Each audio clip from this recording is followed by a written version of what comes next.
Princess Call Dialogue, widening your horizons. Hey, this is Arlene. Hi, this is Gowri. Hello, this is Grace. And of course, we are back with our ABC Dialogue. Today, we are going to talk about the KLEFF, or the KL Environmental Film Fest. Yes, and we have an old friend here. Oh, it's an from old friend now. He's an old friend now, huh? Yes, he is. Yeah, but I'm still young. Hello, Fadli. Hello, everyone. How are you? Hi. So Nice to you be also here again. brought someone with you. Yes, I And do. Would you like to Um, introduce him to us? Yeah, would you like to Hi. introduce yourself? Hi, yeah, my name is Zaid, and I've been interning with Equinites for 3 months. And Fadli brought me along to talk about my experiences and how I was part of KLEFF, yeah. I see. So I want to ask you, what was the first thing that he asked you to do, when your first day at interning there? Well, around the time that I joined, like I started, the KLEFF was coming up pretty fast, and Equinites had already done quite a bit of work, but they needed a lot of help with making sure the volunteers were there, the numbers were there, and someone to basically run that part of the program. So I think I came in the right time. They needed the help. I was Okay. ready to help. So yeah.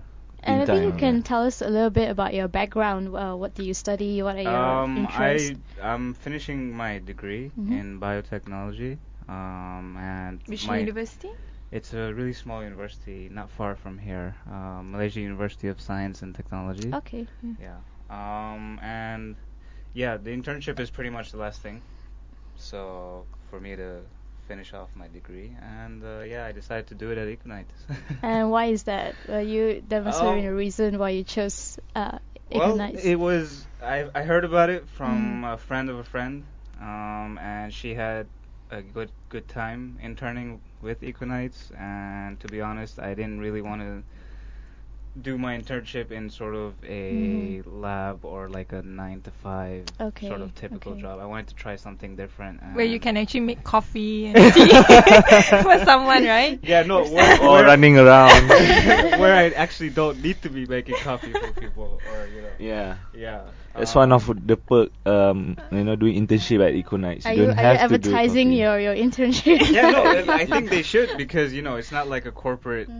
It's not like interning in a corporation where Right.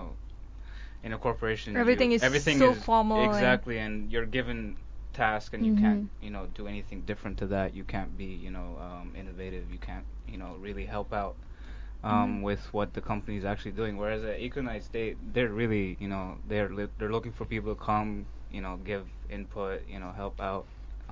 So yeah. So instead of making the 3-in-1 coffee, you actually given the option to make like cappuccino or latte. Is that the case?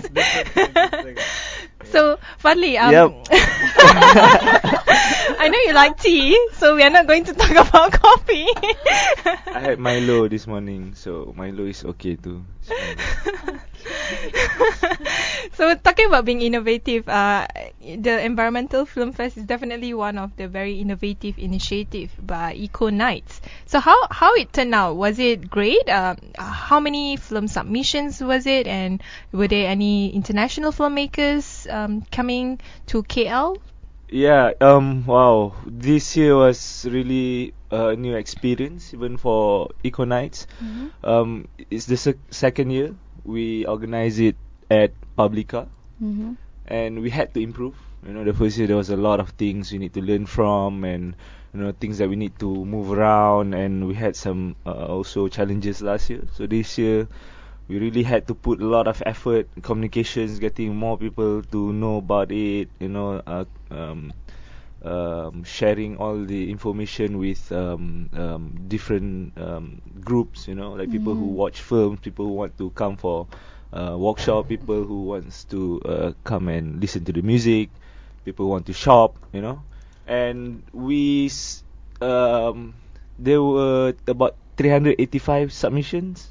Okay. Film submissions from Oh, all that's a over. lot. Yeah, 385 submissions from all over the world, which is An achievement. It's unbelievable. And we shortlisted 75 films for screening. So can you imagine in 3 days 75 films? It's we barely had any time to do discussions. Discussion were unfortunately very short this year because there's so many films, and we managed to we invited international filmmakers, but 3 international filmmakers, actually 4, but from 3 different countries.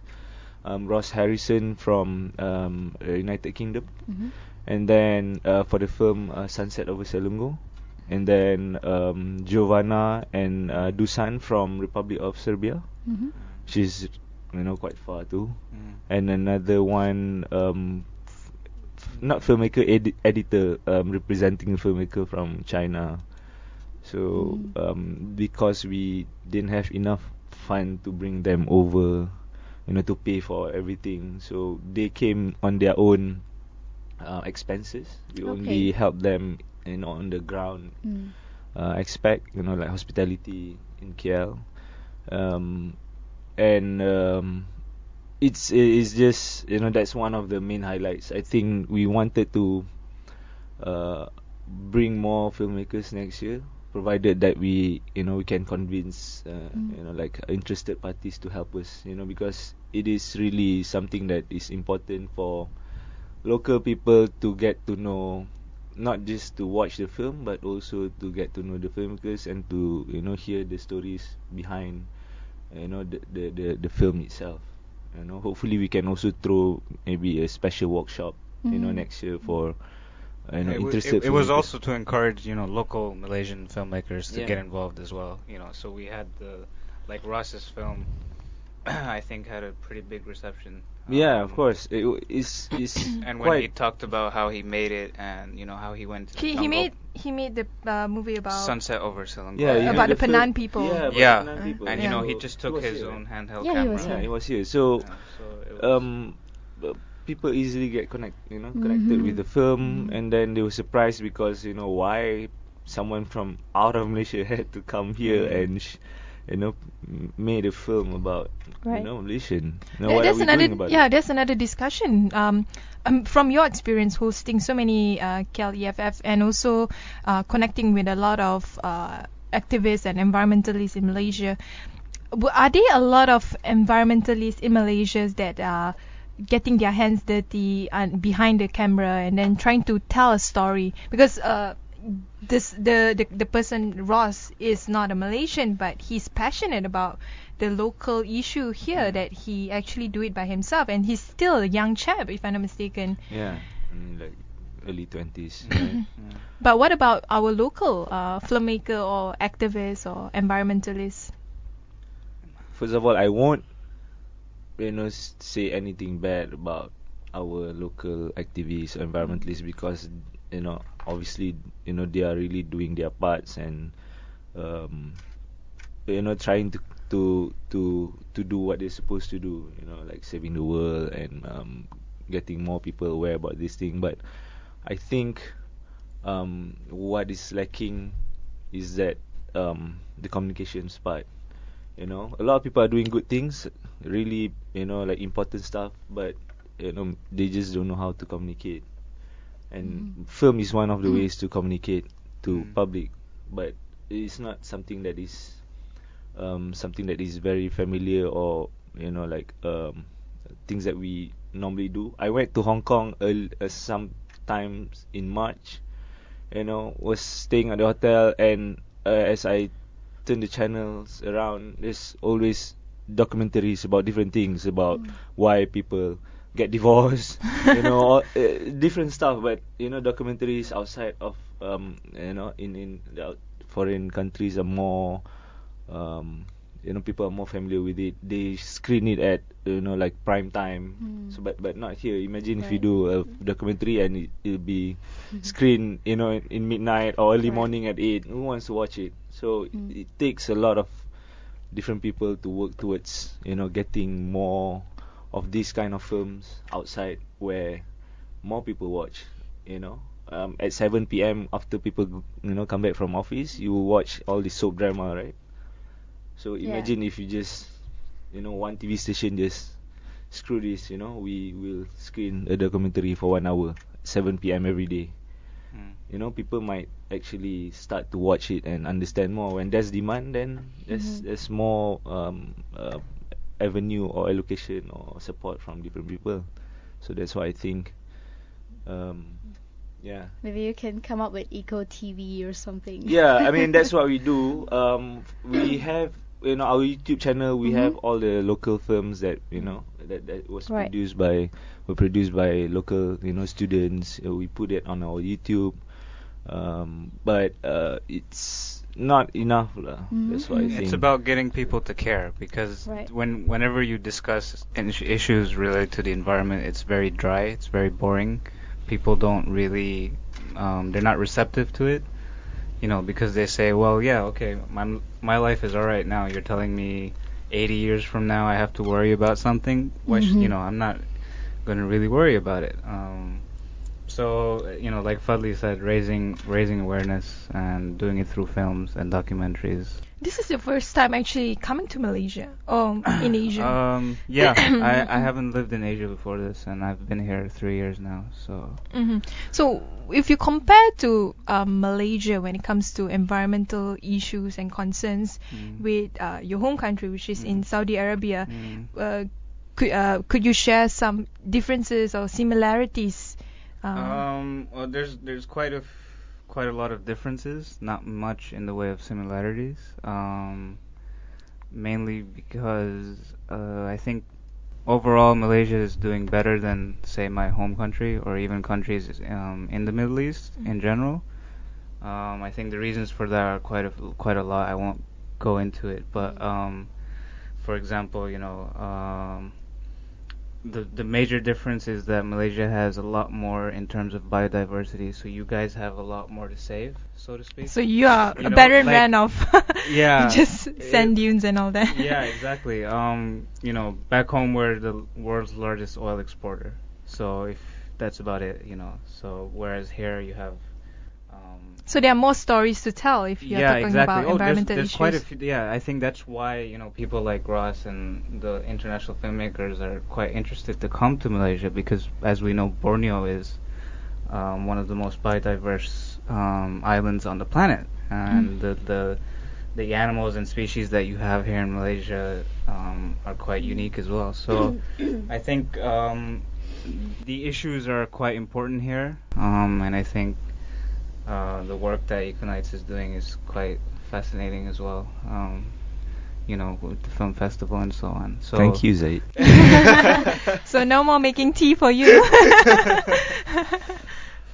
Anyway, we'll take a short break. When we return, we will discuss more about other stuff related to the film festival. ASEAN Breakfast Call Dialogue, widening your horizons. Hello and welcome back to Durian ASEAN. You're with Gowri. This is Grace. This is Arlene. And we are still with our same guests, Fadli and Zaid from Econites, and they are here to talk about the KLEFF that just happened. And so we're back. We're going to continue our session, and maybe Fadli can go through the event once again. Of course, we talked about this many months ago before the festival, Yes. how it's being run, what were the events you had, but maybe you can refresh us a little bit. Or are there too many stuff? Yes, okay, give me a second.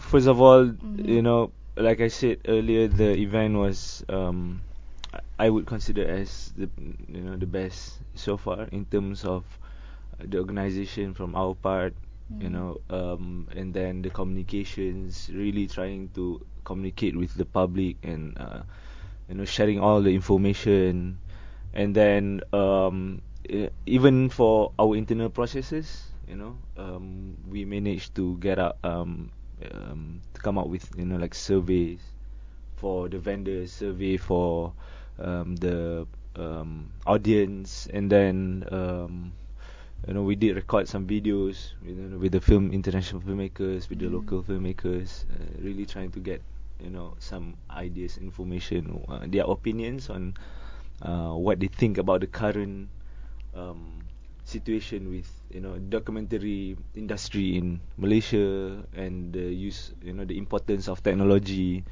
to address environmental issues. So all this, I think, is something that we improved from last year. And this year, we had 75 films. We also had this one system we developed where we can monitor people coming in and out. Before this, we didn't have that. It's always like writing it on the paper, and it's really difficult, especially after the event. You have like a pile of papers, and you send it to interns to key in all the data. It's really difficult. So we had pre-registration on our website. We have registration on the day itself. People can come with one number, right? They just have one number. They can use it for 3 days. We have all the data. So, for instance, if say Gray, you came on Friday, and then you came again on Saturday, on Sunday. It's already registered. Yeah, it's already registered, and we know what time you come in, what time you come out, how long you stayed in there. So it's also important to see what kind of films that people actually come for, and what period of the day is the best time to screen the best film, maybe. So it's really important for us to identify areas that we can improve. And we had a total of 1,339 hours of people spending time watching the films in 3 days. Okay. So I mean, total of about 700-800 people who came, a repeated audience. But imagine, like over 1,000 hours in 3 days. What are the popular ones? Oh, people like the GMO. It's something that like easily affected. To all of us, it's concerning issues. Everything we eat. Yeah, something that people can relate to. Yeah, I mean, again, this year is also about trying to get something that people can actually learn from. Before this, we, of course, we receive all the submissions from anyone, but in terms of getting official selections, I mean, films that it's set by the panel of judges and the committee from the organizer. We selected 6 films that we think will be really interesting for for everyone to come. And it's also very good to see like families come with their kids, and that is something that we think is were the improvements, not just from our side, but also from people who actually came.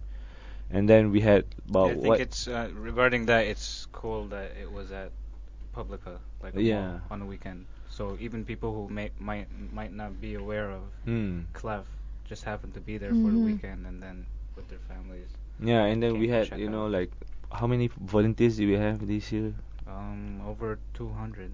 Yeah, with 200 over 3 days, and it was quite a good number. I wasn't there for last year's, but Okay. I think the volunteers this year were quite a lot. Actually, the place itself, it was very obvious that there was something going on there. Because the moment I stepped into Publica, the central court, there was something going on. At the B, there was something going on. The black box, there was something going on. So it sort of brings the curiosity to find out what was going on. So for those, like you said, for those who weren't really aware of this festival, they will just step into and then just to try to find out what was going on. So it was really good movement, I will say, the festival has planned. Yeah, and it's not just about environment itself. We also have at least 1 or 2 other programs, like a photography workshop by Uma Mita. It's a starscape photography, something that we want to introduce to the public. So it's not just about environment, but really trying to work together with different people in Malaysia, trying to explore what are the possibilities to collaborate between like KLEFF and different programs or different activities. But why you choose Publica? Why not like open air events? Is there any specific target audience that you're looking for? So first of all, the second week of October is Malaysian Environmental Week. So that's why normally we choose October. Secondly, October is a rainy season. So staying indoor is definitely better. I mean, not just for us, for everyone. Environmental program or event is not something that is widely accepted in Malaysia. So if you don't provide convenience to the audience or to your visitors, they might not come. Imagine if you do it in, say, somewhere that it's far from KL. But yeah, the thing is, public car is, you don't have public transportation. You still don't have public transportation, like easily accessible public transportation. Hopefully, if we can work with another, like public transportation services to, next year, maybe that would make it more interesting. Do you hope to have more younger generation to actually participate in this? Because I mean, you yourself, as an intern, you are a student. I'm not sure whether students nowadays, university students, they are into all these sort of environmental issues and festival. Yeah, I think that's a good point. Although I hope that's changing now. I think more and more of the younger generation are starting to understand the importance, and I think events like KLEFF make it more interesting, because my own personal experience, I had a lot of fun that weekend. It was a lot of running around, making sure volunteers were where they're supposed to be, and making sure all the other head volunteers had their areas covered, and it was quite hectic, but it was at the same time quite a lot of fun. And I think, so I think events like this from firms or NGOs like Econites is a good way of getting the younger people involved, especially coming out of college. So are you personally interested in environmental issue before joining Econites? No, well, not really. My degree is sort of more towards like the medical biotechnology, but I mean, environmental biotech was 3-4 courses during my degree. So you were forced to actually intern in Econites. In other words. No, I think really for me it was, I wanted to do something different. I wanted to see, like, honestly, I hadn't heard about Econites until I started looking for a place for doing my internship, and I heard from a friend of a friend, and I thought it would, why not? And it's turned out to be a really good experience. So, how do you feel like your experience in Econites has changed you or has taught you? Well, first of all, I don't think 3 months is that long. Okay. But I think in those 3 months, I've definitely come to appreciate how hard it is to do environmental work, because you get a lot of people, you get a lot of sort of resistance from different, like, I don't want to blame people, but it's not the easiest thing to do. And I think if I had to pick something, I would say that what Yasmin and Econites are doing is probably a little bit brave, and I think it's at the same time important. So I think that's probably what I've learned. Do you have any plans? Because I believe the next festival will be in October next year, right? Yes. And then until next year, October, what's your plan? For KLEFF or for Yes, Econites? Econites. For we have five. Any activities or any other stuff? We have actually 5 flagship programs every year that we run besides Econites. We have Anugerah Hijau or the Green Awards. It's a nationwide green competition for youth. We have Nights of Nature, which we just organized 3 weeks ago. It's a sustainability camp for youth. We are doing it again tomorrow in Johor. Yeah, tomorrow we're going to Johor for another 3 days for our camp with the Johor youth to address environmental issues, to learn about environment, to share with them, and then also to volunteer at this indigenous people village in Pasir Gudang. So every year, there's always something going. But if you ask about KLEFF leading up to it, of course, we always open up invitation to corporate, school, residents, associations, communities, where we can go and screen the films. We know you can't, not everyone can come to the festival, but we can go to you. We have a list of films. I don't know. Our database is probably at least 400, 500 films that we have that you can choose from. Or of course, not everything that you can choose and watch, because sometimes they, a lot of them have, like copyright issues that we cannot watch, screen it. But you can go to your place. The at least we can do is to share with you, have some discussion, and then give you some ideas on how you can make change in your area, or for yourself, or maybe how you can be part of what we do. And earlier we were talking about the impact of KLEFF, and you were saying that some people are actually asking, like, okay, so you screen films, like, okay, so what? So what was your answer to that? How does all this film screening? That is really tough. I mean, I get that not just once, but last week was, like the latest one. Right. Because I had to convince someone that this is what we need to do. Okay. If you look into like education, right? I mean, how can you tell whether if I learn how to make a good tea or coffee, that I'm going to do it every day, right? But I know how to do it. And I know if I make a good coffee, and I can make a good coffee for everyone else, like things like that. But if you ask me, like, if I watch a film, then what can I do? Right? That is quite difficult, and like how can I decide what you do with your life?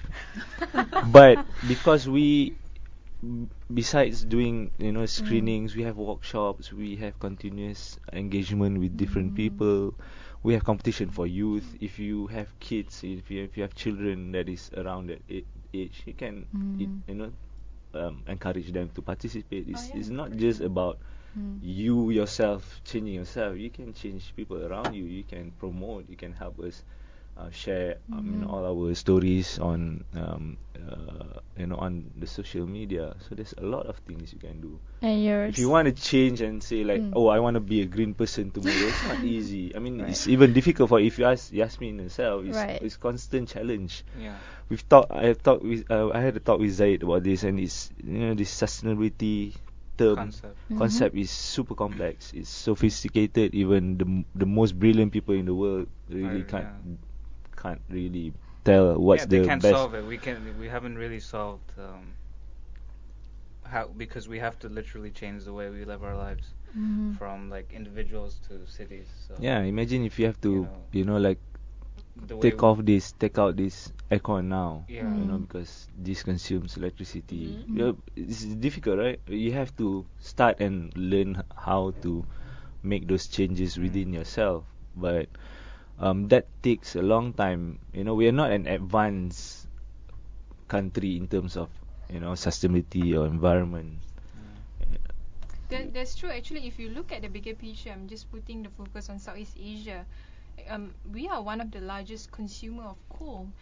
We need the energy, and because of that, we are also one of the largest producer of other biofuel, like for example palm oil, and that would have a huge environmental impact. So I mean, from what I see, there are changes that can be done by individuals, like you don't use too much water just to brush your teeth, for example.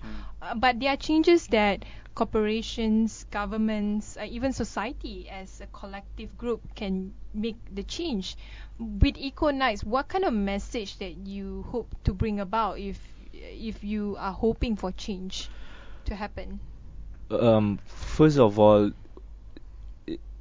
if we don't do this, imagine who would do this. No one would do this. We started this 7 years ago because no one is doing anything. I mean, when I say no one is doing like a film festival or really trying to get films from outside of the country and show it to Malaysians. But how can you I mean, I give example of the Penan people, Penan tribe.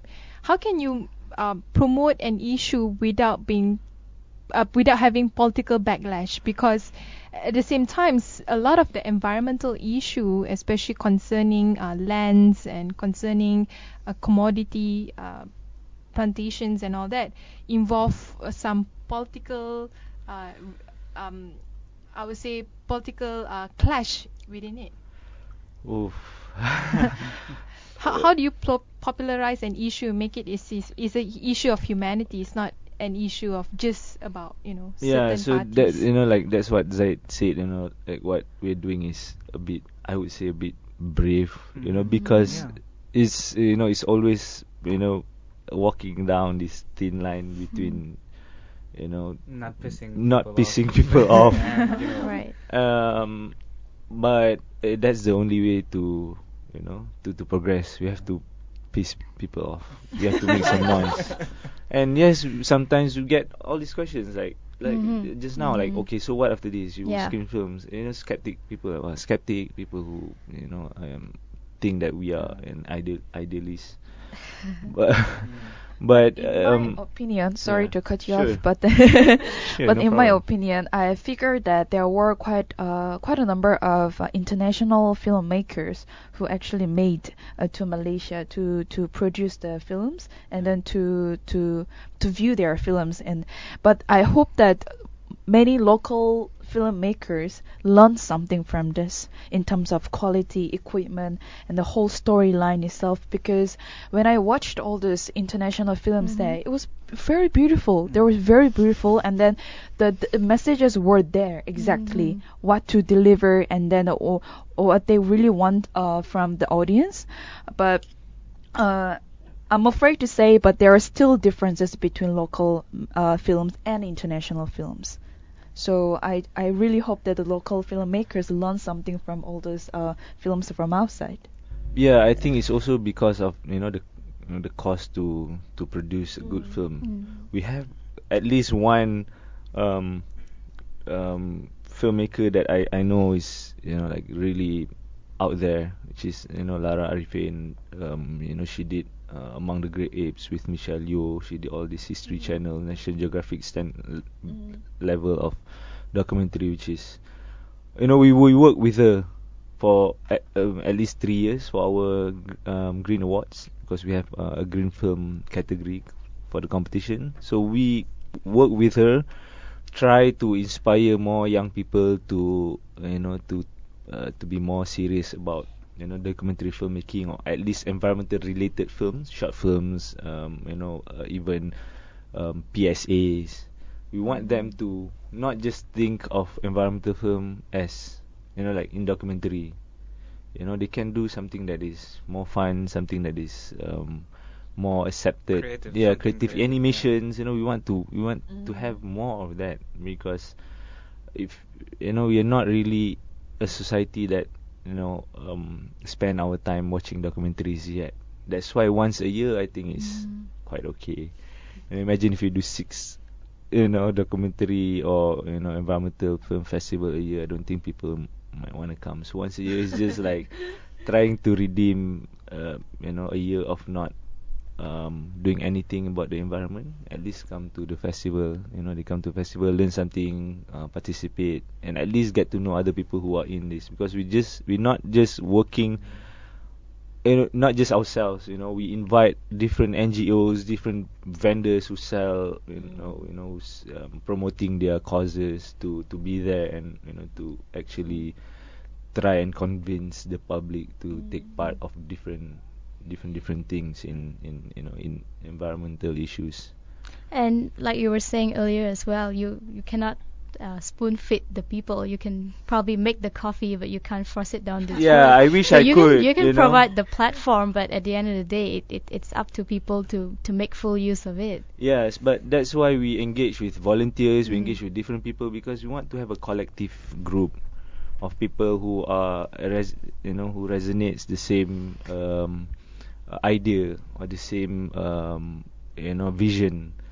So by doing that, this is KLEFF is one of the platform for people with this like-minded people to be there, and then we discuss and say that okay, we agree that this is how it should be, and together we all speak the same language, and then we try and keep motivating each other to continue this, because otherwise we can't do it ourselves.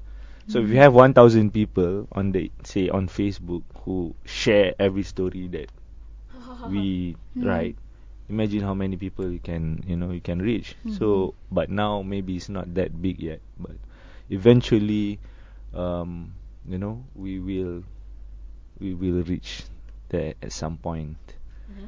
And also for KLEFF next year, have you guys started the preparations now, or you're still taking a break from the last one? Zaid is smiling. What do you think, Zaid? Should we start now?